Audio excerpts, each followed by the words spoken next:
Our first speaker hails from Trinidad and Tobago. She is Dr. Sabeerah Abdul-Majied, and trust me, we're friends, but names and I are really not great friends, and Sabeerah knows this. Abdul-Majied, she's a senior lecturer and the program coordinator in the Early Childhood Care and Education program at the University of the West Indies St. Augustine campus, based in Trinidad. She has published numerous publications on qualitative and mixed methods research, as well as 2 book chapters. Her research interests includes equitable teaching for disadvantaged learners, teacher education successes and practices to facilitate children's social and emotional development. Well, this afternoon, what she's going to speak with us on today is leadership roles in early childhood development in Trinidad and Tobago. She's going to give us an idea as to the whole history behind it and how it evolved. And I want us to welcome Dr. Abdul-Majied. Sabeerah? Yeah, thank you very much, Cecile. And thank you to Caribbean Visionary Educators for inviting me to present in this segment. So without further ado, let me begin.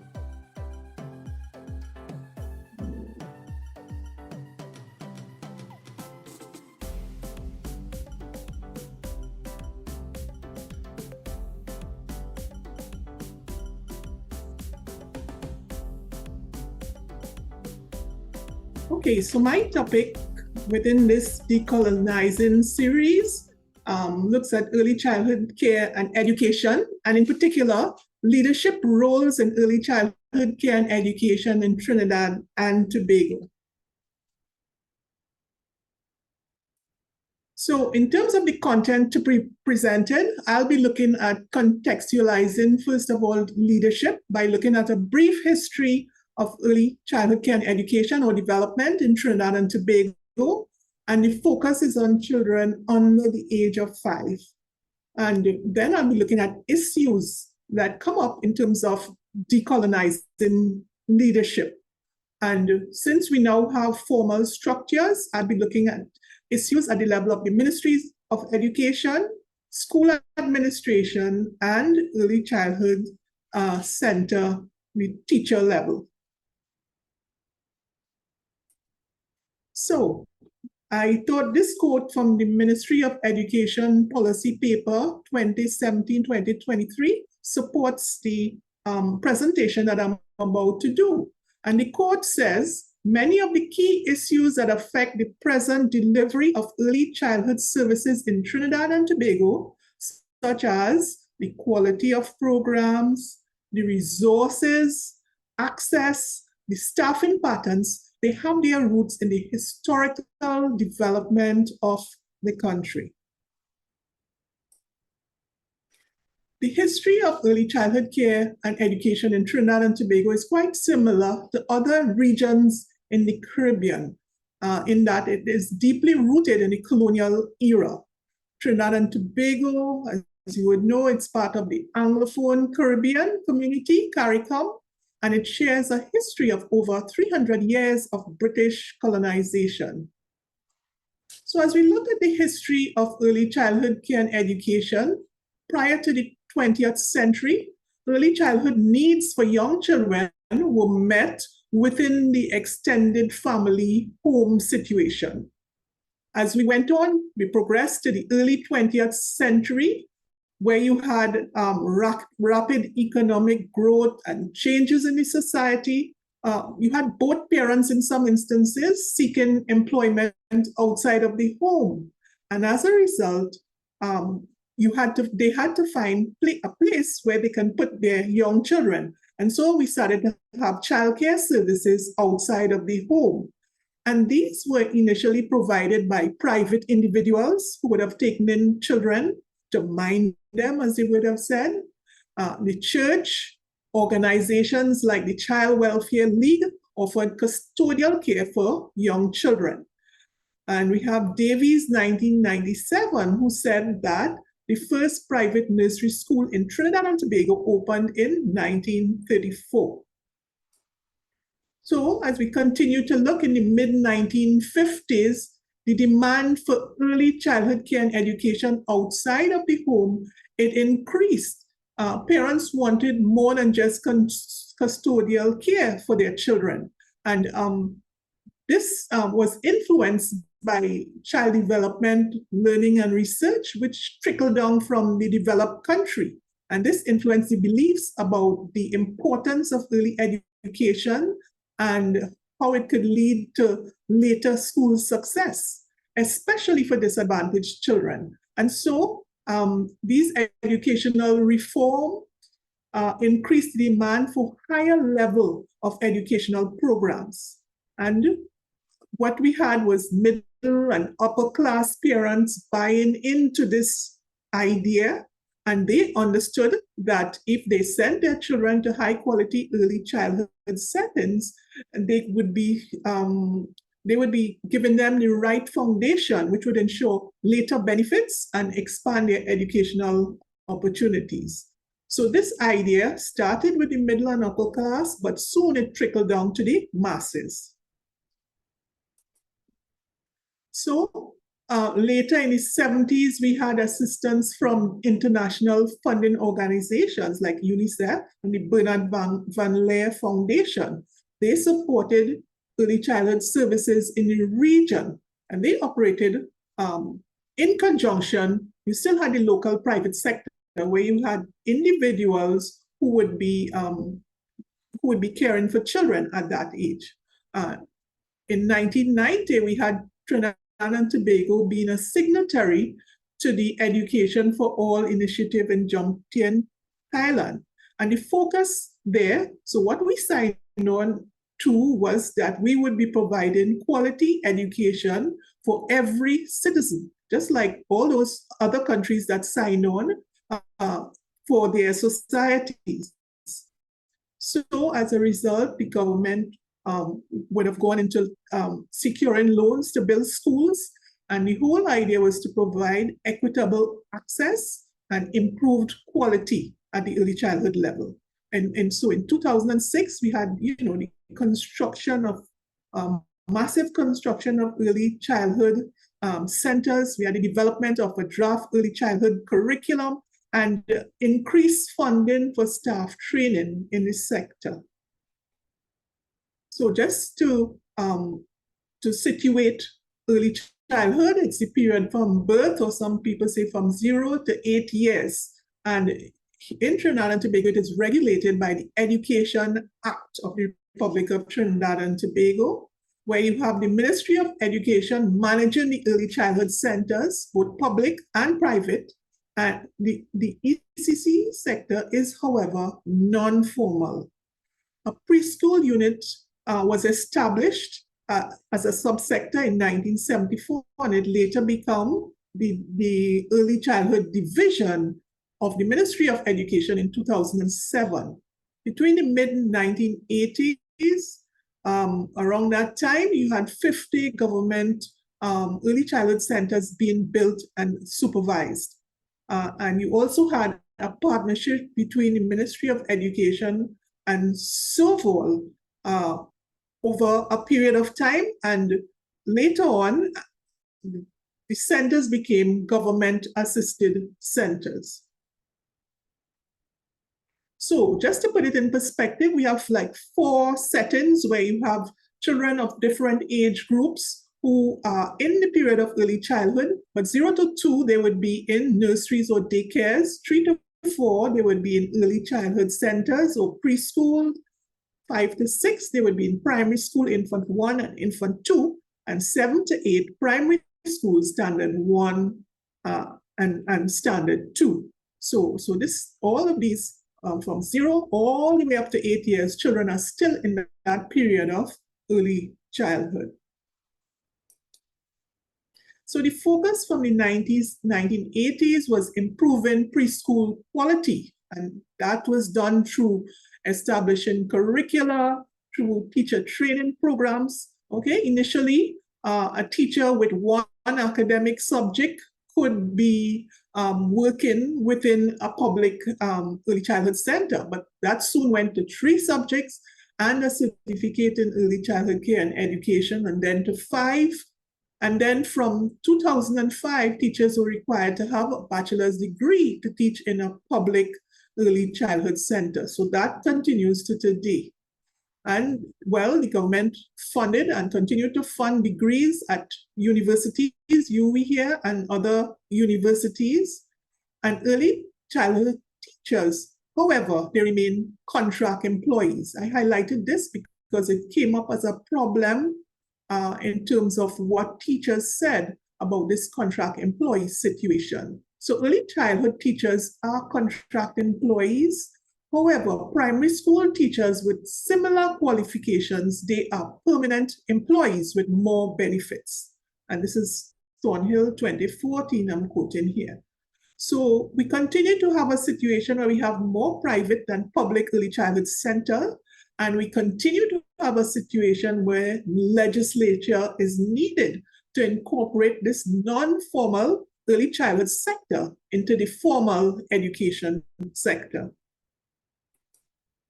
So as we look specifically at leadership in early childhood care and education, how do we define leadership? Well, I have a few statements here that speak to it. The first one is that it is a key to support and sustain quality in early childhood settings. So you must have good leaders.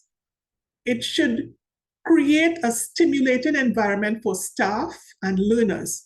And it's important to note that leadership at the early childhood level is different. There are different dynamics involved than at, when you're dealing with older children or tertiary level leadership. And, you can see it in terms of, you have to deal with parents, you have to deal with issues with very young children, so many factors.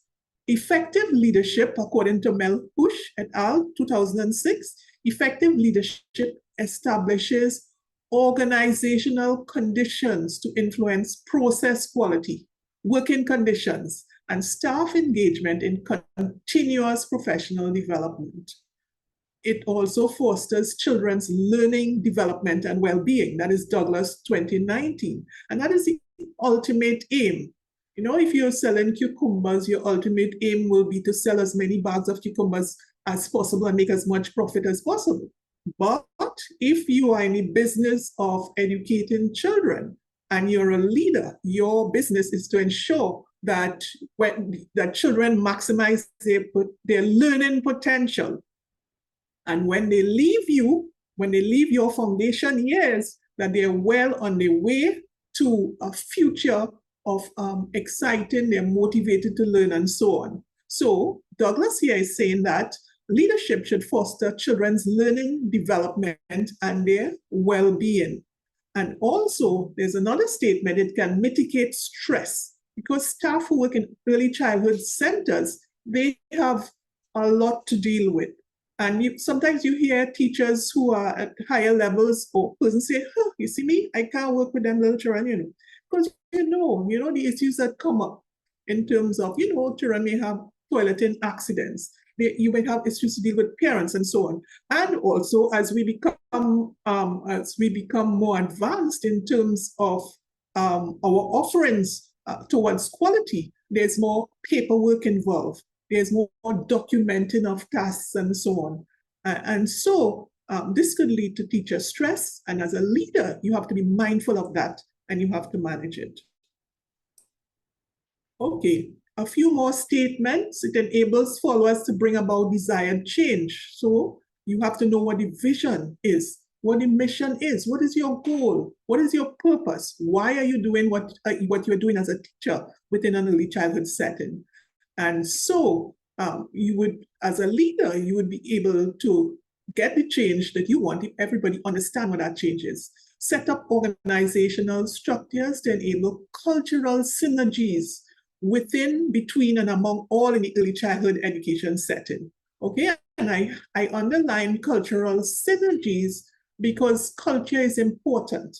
Culture is important. Yes, we do have models of leadership, that are current and well recognized internationally. But when you talk about your local context, the cultural context and some cultural issues that might arise might be unique to your setting. And so you have to be mindful of that as you adjust and adapt your leadership.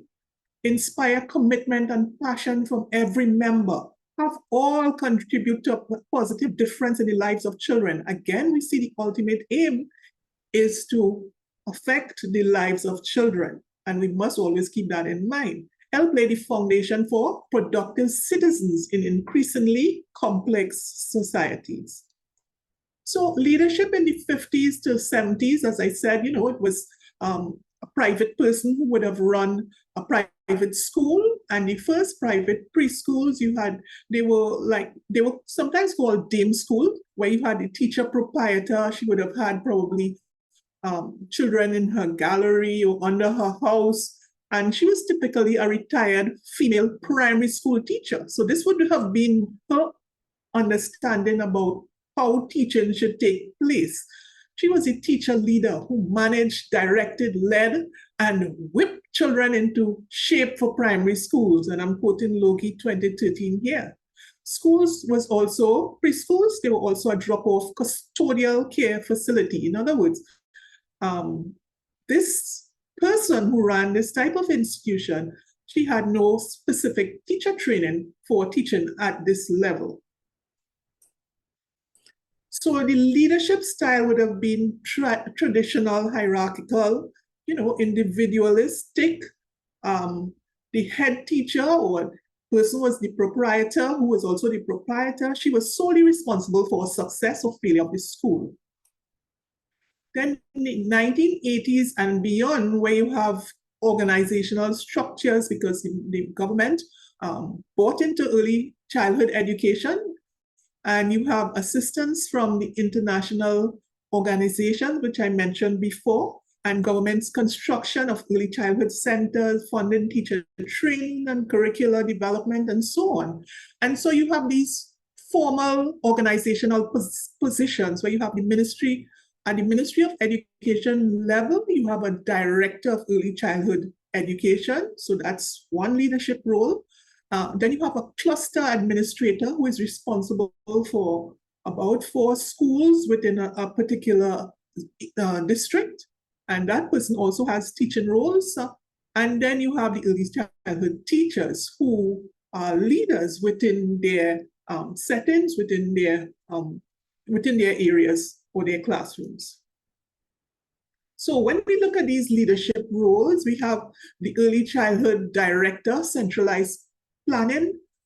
The planning is very centralized in terms of what takes place, hiring, staff allocation, contracts, professional development, and so on. Even though we speak about decentralization in this era, however, much of the job at the ECCE director level has to do with centralized planning, because they plan for the centers throughout the country, okay? Then we have the early childhood administrator.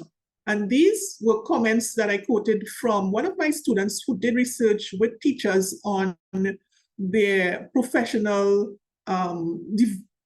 status within the early childhood centers. And she asked them some questions. And these were some of their responses, that the early childhood administrator needs to provide leadership that recognizes effort and provides support.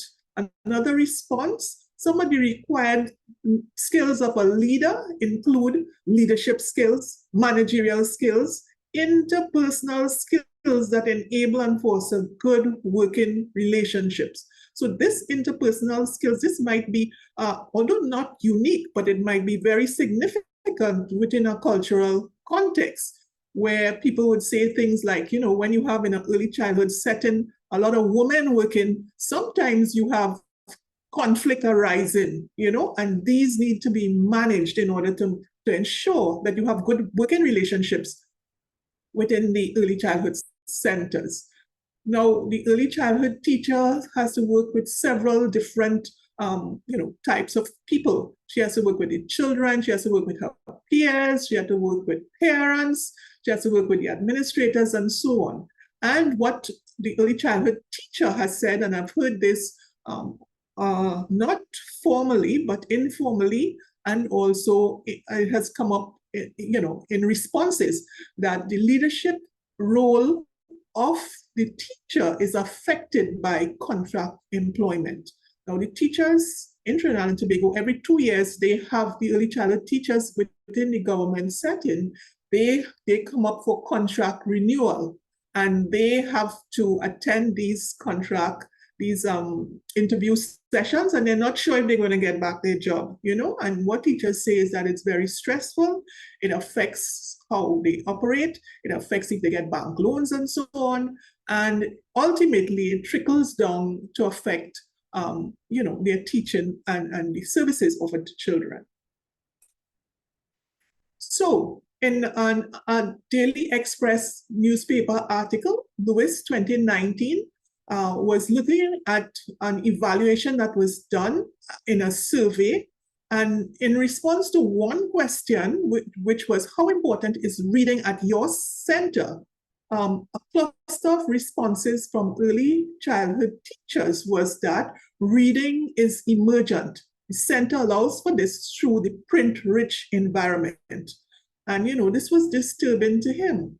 In a country where we have problems later on with reading, literacy, and numeracy, it seems that a teacher response should be more specific than this. And so this may point to, areas with teacher training that needs, or teacher professional development when we are credentialing teachers. It might be pointing to that area where we need to ensure that teachers leave with the right understanding of how, of the position of reading and literacy within the early childhood setting and what they're required to do. So if we use recognized leadership terms, one's transactional, and you may see some of what was said previously in this presentation, pointing to some of these areas, reward and punishment. You do your work well, you will be rewarded. You will get a promotion, or you will get to attend a workshop or something like that. Where you have followers who are told what to do, follow orders, and teachers saying, well, it's not motivating to them. They feel undervalued. They feel that they don't matter. So these are some of the areas that could come out when you look at transactional leadership. When you look at transformational leadership, which is the more desirable model, where you have visionary leaders who inspire others, encourage team building, feedback, collaboration, creativity, coaching, and mentoring. Now, creativity is significant, I think, within our early childhood fraternity, because we have teachers are extremely creative. And, it could be that they do not feel that their creativity is respected and rewarded. So I'm not saying it's an either or, and you have to leave off all these transactional areas and just adopt transformational leadership. However, you need to be aware of I think people need to be aware of the different models of leadership and come to that happy balance that is needed for our cultural context. And so the way forward is that leadership at the Ministry of Education level, we need that meets national objectives. Yes, we must reach the goals, the national goals, but we must also accurately support the administrators, teachers, families, and the learners' needs. Administrators trained in leadership, they should be trained to genuinely support teachers' professional development needs. We need improved leadership and teacher professional development, and teachers who are knowledgeable and motivated to carry out their roles as teacher leaders and, in terms of working with peers and the community, and they can influence decision-making and ultimately lead to that improved quality of early childhood care and education for all our young learners. So these are my references. Thank you.